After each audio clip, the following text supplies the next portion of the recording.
আসসালামু আলাইকুম। আজকে আমি আপনাদের সাথে মুরগির মাংস দিয়ে কাঁচা পেঁপের একটি রেসিপি শেয়ার করছি।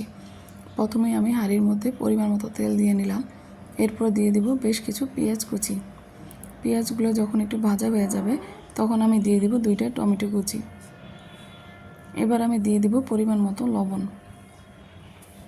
সামান্য একটু পানি অ্যাড করব। এবার আমি দিয়ে দিব 1.5 চামচ আদা বাটা, 1.5 চামচ রসুন বাটা। এবার দিয়ে দেব 1 চামচ হলুদের গুঁড়া, 1.5 চামচ মরিচের গুঁড়া, 1 চামচ ধনিয়া গুঁড়া আর 1 চামচ জিরার গুঁড়া। মশলাগুলো যখন ভালো মতো কষানো হয়ে যাবে তখন দিয়ে দেব গরম মশলা। এবার আমি দিয়ে দিব এর মধ্যে ধুয়ে রাখা সেই চিকেনটা। ভালো মতো নাড়াচাড়া করে মাংসটা সামান্য পানি দিয়ে কষানোর জন্য ঢাকনা দিয়ে দিব।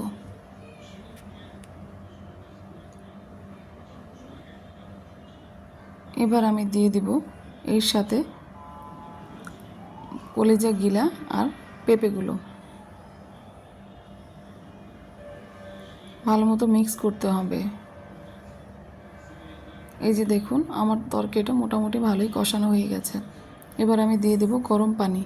যে কোনো মাংস তরকারির মধ্যে গরম পানি দিলে মাংসর টেস্ট অনেকটা বেড়ে যায়। এবার আমি দিয়ে দেব এলাচ আর জিরার একটা মিশ্রণ আমি তৈরি করেছিলাম, তার থেকে সামান্য পরিমাণে 4-5টা কাঁচামরিচ দিয়ে দেব, গ্রানটা ভালো আসে। এই তো আমার মোটামুটি তরকারিটা অনেকটা হয়ে গেছে। যখন ঝোলটা শুকিয়ে যাবে মোটামুটি তখন আপনি মাংসটা নামিয়ে নেবেন। এই মাংসটা অনেক টেস্টি হয়, একবার হলেও সবাই ট্রাই করবেন। ধন্যবাদ সবাইকে।